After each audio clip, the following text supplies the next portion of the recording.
Jamal Murray looks older. He doesn't look like he's in his early 20s, he looks 30. He looks like a man who has seen a lot.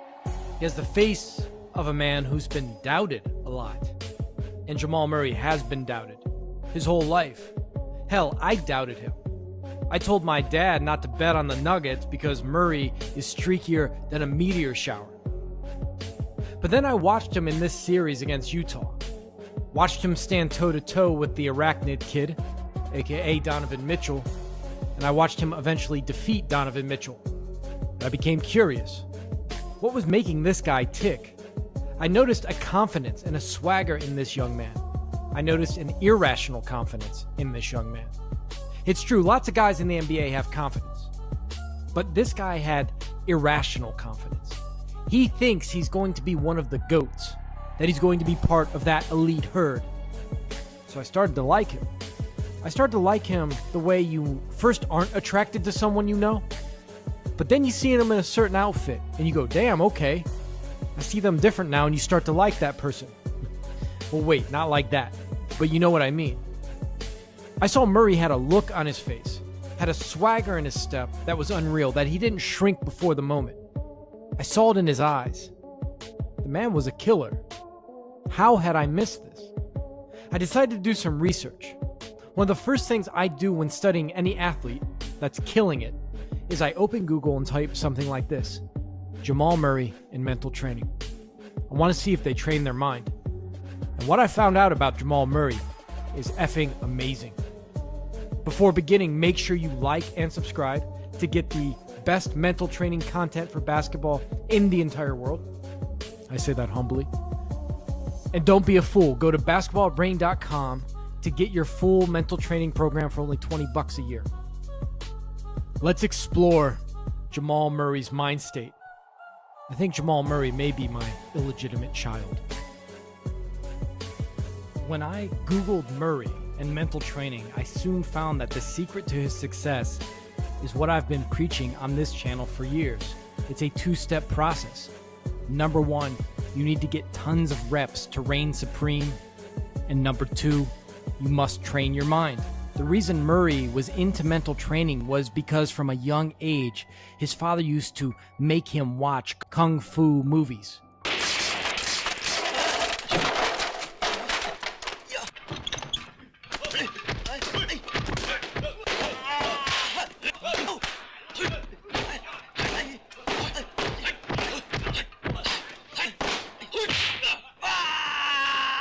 He was telling Murray to focus on how mentally tough these Shaolin monks were, and how highly skilled they were, and how they trained hard, day in and day out. No matter the weather, no matter what was going on, they trained.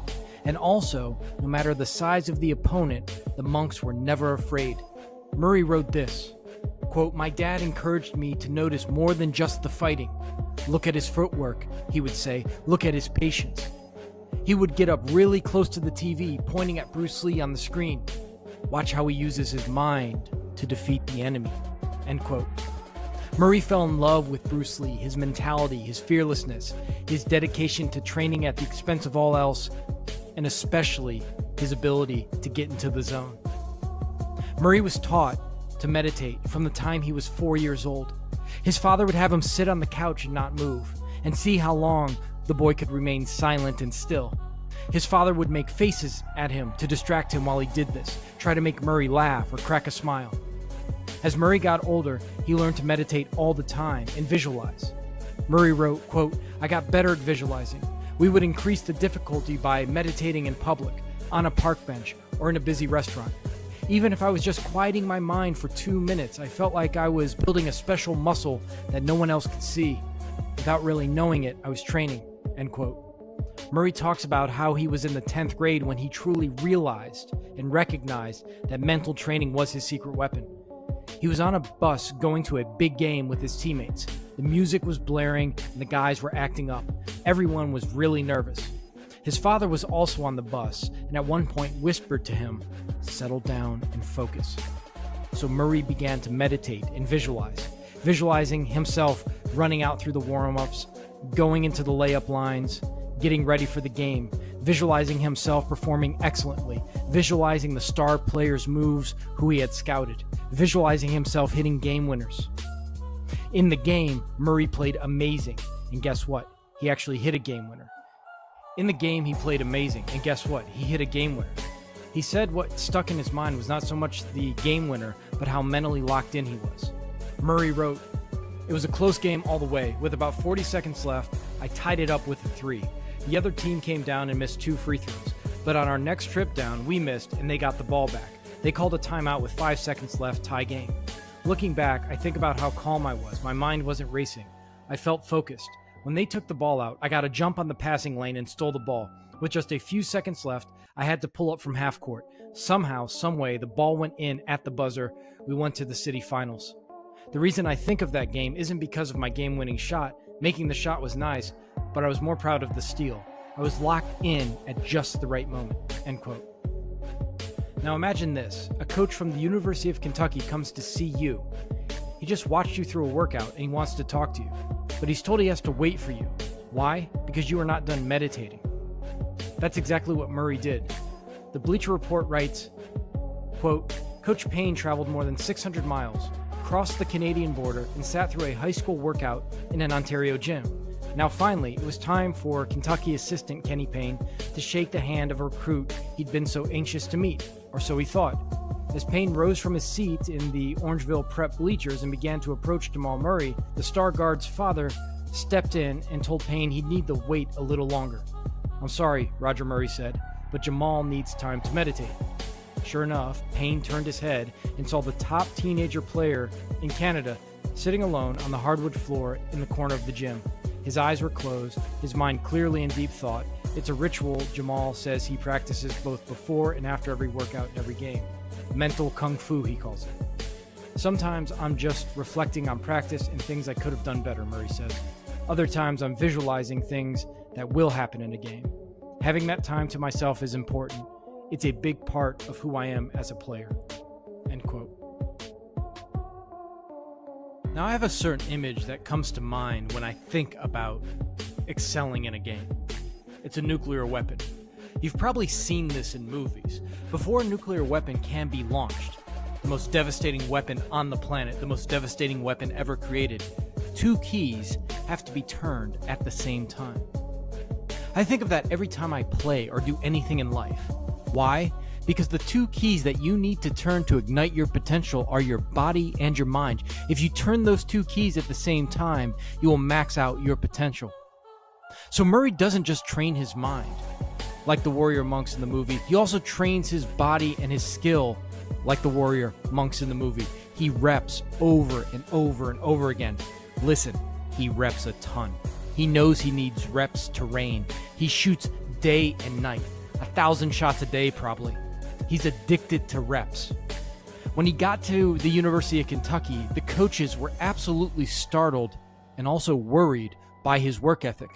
This man shot so much that the coaches stole his shoes so he wouldn't practice. In fact, he infected the whole team and had them over-practicing potentially. The Bleacher Report wrote, quote, "Jamal was shooting in between team sessions and guys were following his lead. But we were worried about the fatigue," said one of the coaches, "so we told our staff to literally take away everyone's shoes and hide them. That way, we could get them off their feet." Later that day, though, coaches spotted Murray in the gym during off hours. He was shooting barefoot. "He's got the heart of the lion," said the coach. "He doesn't need anyone to push him." End quote. Murray is like a Shaolin monk. He has his specialties, but he is also trained for anything.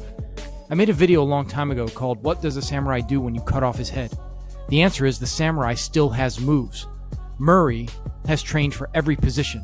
His father trained him to play forward, shooting guard, point, and to work from the post and on the wing. "He's a positionless player," says John Calipari, the UK coach. "We can use him anywhere on the court." His father also made sure he always worked on his weaknesses. He'd make him play a game without taking a single shot to rack up assists. Some games he'd only play with his left hand. Conditioning was also a big part, wind sprints and hill running. Strength training too. He trained against 10-year-olds as a 6-year-old, and as a 10-year-old against 14-year-olds, and as a 14-year-old against grown men. His father'd have him train in the snow and on ice to work on his balance. And on and aside, Murray has incredible balance on his jump shot. Now, while he was training his body and getting these reps, he would train his mind at the same time. Like I tell you guys all the time, make sure your physical practice also works in mental training. He was made to work through pain, to run those hills, and then do push-ups for missed free throws. So he'd learn how to practice through fatigue. He actually had a drill I talk about in my new program, the Jump Shot Bible. Go to jumpshotbible.com to get the program now. It's to shoot with your eyes shut or blindfolded. Murray wrote this, quote, "My dad always would put a little kung fu into our basketball workouts. Put on this blindfold," my dad would say. We'd be on the outdoor court in our backyard. At first, I didn't really like the blindfold drill. "Why are we doing this, Dad?" I'd complain. "No one else has to do these drills with their dad," I would tell him.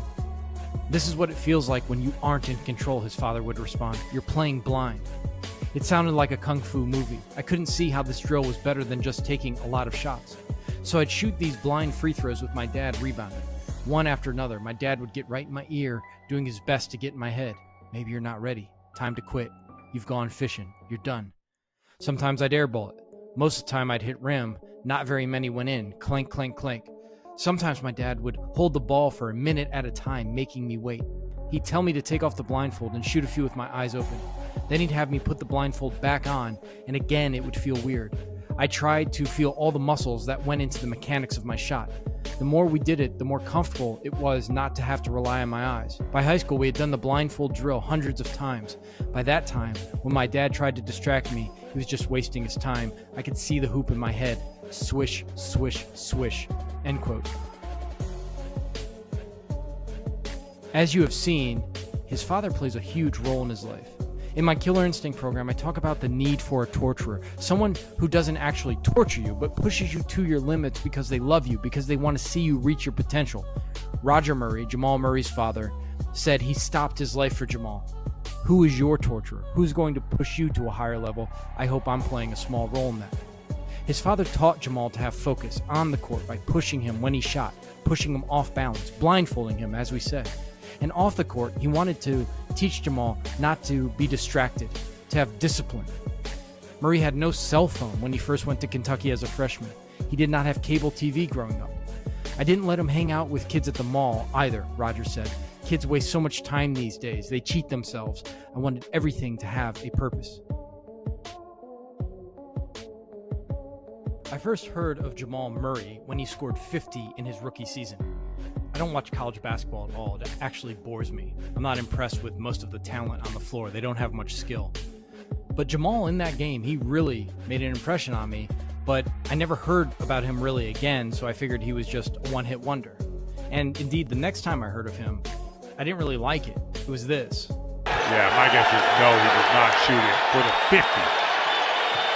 But, oh, he did Yes, shoot he did. it. Yes, he did. But, oh, he did Yes, he shoot it. did. Yes, he did. Seltzer, remember that.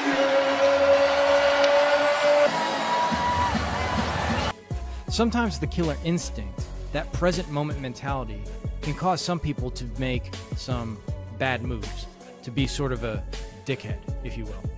Now, when I think about this, that's maybe why I didn't like it. I saw him do this at the buzzer, shoot that three-pointer. But now I get it. He's just keyed up. He's an underdog. He's playing with a chip on his shoulder. He's trying to be the GOAT, and to be the GOAT, you have to be sort of a dick. He's from Canada. Nobody thinks people from Canada are very good this side of Steve Nash. That's on his mind. He was overlooked for most of his life. But, you know, having that attitude also helps him excel, not shy away from the big moment. He said, quote, "I want the ball in crunch time. I want to be the guy to take the last shot. I seek it out." It helps him dominate a game 7. It helps him want to guard the best player. He wants it all. He wants all the smoke. He wants to get into those battles. He stays in the present moment and is fearless. And yes, sometimes it makes him a little obnoxious. But couldn't we say the same about Kobe Bryant? The man has built himself for a basketball war. He has trained his body and he has trained his mind, and he's ready to fight to the death like his favorite kung fu action heroes. Right now, Murray is probably practicing somewhere, getting shots up. I talk to young guys. They want to be great. They want to go to college. They want to play pro. I tell them, you're not even a starter on your high school team. And NBA players who are stars in the league are outworking you. They're getting more shots up than you. Wake up. You need to get to work. Train your body and mind at least as much as people who are already great are training their body and mind. As said, Murray wants to be the GOAT. He's that underrated, unnoticed samurai, the eternal underdog, overlooked. Murray seems to want this more than others in the league. And actually, that's the danger I see. I've seen athletes want it too much. Can Murray put pressure on himself, but not overtry? Can he stay in the zone, in the present, in the flow, and not want the result too much? Can he stay in the process rather than yearning and grasping for a result? Kobe was a master at this, so was Jordan. Can he consistently let all of his mental and physical practice flow through him and into the game? I think so. I think his mental training will help him. You've got to understand this kid is different, a former coach at Kentucky said. The entire situation is different. It's not just a kid saying, I want to be a good basketball player. His whole approach is unique and interesting and cerebral. It's something we've never seen. Murray again may be my next Kobe, the guy I have to watch. He isn't there yet, but damn, I'm glad I researched him. I think I may have a Canadian illegitimate child. He feels like the son of the Basketball Brain channel.